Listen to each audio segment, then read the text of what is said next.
अभी आपके गोदाम में कितनी कारें खड़ी है? रोल्स रॉयस सब 6 खड़ी है। 6 के 6 कैश पेमेंट, 6 की 6 खरीदी, उनको लाके अलवर के नगर निगम में लगा दिया था। नगर निगम में कचरा उठाया करती थी रोल्स रॉयस, और कहते हैं कि अब यदि यूरोप में किसी के पास में रोल्स रॉयस हुआ करती थी, तो वो आदमी यदि अकड़ दिखाता है बताओ अपने पास रोल्स रॉयस है, कोई दूसरा उसका कहता है वही जो इंडिया के अलवर में कचरा उठाने के काम आती है।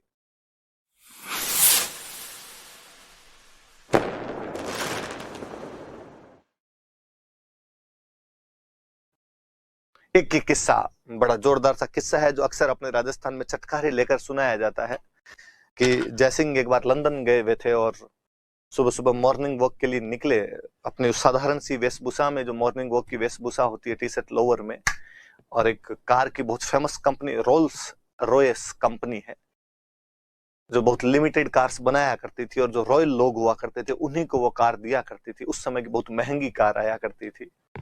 उसके ऑफिस के अंदर चले गए और जाकर कहा कि मुझे रोल्स रॉयस खरीदनी है। वहां जो कर्मचारी थे उन्होंने साधारण सी वेशभूषा देखी तो उनको लगा यार नॉर्मल आदमी गलती से इस दुकान के अंदर घुस गया, तो उन्होंने कहा तेरे काम की नहीं है, महंगी मिलती है यहाँ पे। उनको बताया कि यार मैं खरीद लूंगा। अरे गए क्यों सुबह सुबह टाइम खोटी करे रहे, बोने का टाइम है, रवाना हो यहां से। जयसिंह के साथ उन्होंने बदतमीजी की। जयसिंह वापस होटल आए, अपनी राजसी वेशभूषा पहनी, अपने तुर्रे सिर पे कलंगी लगाए, सारे वापस गए। इस बार उस राशि वेशभूषा में उन्होंने कहा कि मैं अलवर महाराजा जयसिंह। कर्मचारियों ने स्टैंडिंग ओवेशन दिया, खड़ा हो गया, सैल्यूट मारे, सर हुक्म कीजिए क्या है। कहा अभी आपके गोदाम में कितनी कारें खड़ी है? रोल्स रॉयस सब 6 खड़ी है। लिमिटेड कार्स बनाया करते थे। उसने कहा 6 के 6 कैश पेमेंट, 6 की 6 खरीदी, उनको लाके अलवर के नगर निगम में लगा दिया था। आगे झाड़ू है, आम आदमी पार्टी का चुनाव चिन्ह देख लो। नगर निगम में कचरा उठाया करती थी रोल्स रॉयस, और कहते हैं कि अब यदि यूरोप में किसी के पास में रोल्स रॉयस हुआ करती थी, तो वो आदमी यदि अकड़ दिखाता है बताओ अपने पास रोल्स रॉयस है, कोई दूसरा उसका कहता है वही जो इंडिया के अलवर में कचरा उठाने के काम आती है। कंपनी को इतना ह्यूमिलिएट फील करना पड़ा था कि कंपनी ने माफी मांगी थी, रुपए वापस लौटाए थे, और कहा था बापूड़ा गलती हुई, धूड़ खाई हमने, आइंदा से नहीं करें, काली गाय है तेरी, तू कहे तो मुंह में घास का तिनका लेके माफी मांगे, ये झाड़ू हटा ले, या तो कार वापस दे दे या ढंग से चला ले, हमारी बेइज्जती हो रही है दुनिया के अंदर। तब जाके वो नगर निगम से उनका कचरा उचरा फिंकवाना बंद किया था। तो आदमी में वो देश प्रेम वाली ने उस प्रकार की भावना। एक और मुझे अच्छा सा किस्सा याद आता है कि शिमला गए हुए थे एक बार जयसिंह जी, और वहां पे वाइसरॉय की जो वाइफ थी, गवर्नर जनरल की जो वाइफ थी, उसको डिनर पर आमंत्रित किया शाम को कि लड़ी वाइसरॉय आज शाम को डिनर हमारे यहाँ पे किया जाए।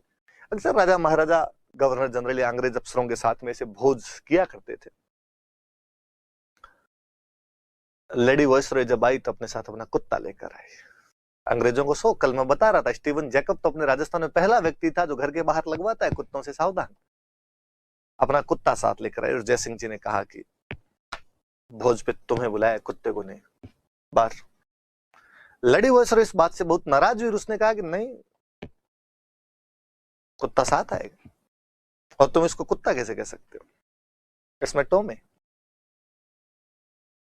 जयसिंह ने कहा अच्छा, साडा कुत्ता कुत्ता, तू अड्डा कुत्ता टोमी, नहीं आएगा तो नहीं आएगा। वाइसरॉय की वाइफ और तू भी भागा। वाइसरॉय की पत्नी को बिना भोज के वापस इस बात पे भगा दिया था कि वो अपना कुत्ता साथ लेके आ गई थी। इसलिए अंग्रेज उस व्यक्ति से बेहद तम आए हुए थे। फिर ये काम सोशल रिफॉर्म, हिंदी को राष्ट्रभाषा घोषित करना, उस व्यक्ति ने अलवर में पंचायतों का जाल बिछा दिया था। जिन ग्राम पंचायतों की अवधारणाएं हम आज देखते हैं वो उस व्यक्ति ने उस टाइम बनाई थी अलवर के अंदर। ये पंचायतें बनाई जानी चाहिए जिस स्थानीय स्वशासन को, लोकल गवर्नेंस आप देखते हो, ये आदमी उस टाइम कर रहा था। इवन गोलमेज सम्मेलन के अंदर जब गया तो वहां कह क्या कि मैं चाहता हूं कि अलवर का शासन जनता को दे दूं और मैं उसका वैधानिक शासक बन जाऊं। इन नाम मात्र की पावर मेरे पास रहे, बाकी की पावर जनता को दे दी जाए। जैसा कि तुम्हारे ब्रिटिश क्राउन के पास है कि क्राउन, ब्रिटिश क्राउन है, वो अपने राष्ट्रपति वाली सी पावर रखता है। तो मैं चाहता हूं यार ऐसा कर दिया जाए। अंग्रेजों को लगा ये मामला गंभीर है, ये जनता को पावर देने की बात करता है, पंचायतें यहां पर स्थापित कर देता है, हिंदी को राष्ट्रभाषा घोषित करता है, सोशल रिफॉर्म कर देता है, एएमयू बीएचयू इन सबको पैसे देता है, वॉइस रॉय की वाइफ को भगा देता है इस बात पर कि वो कुत्ता लेके आ गई है।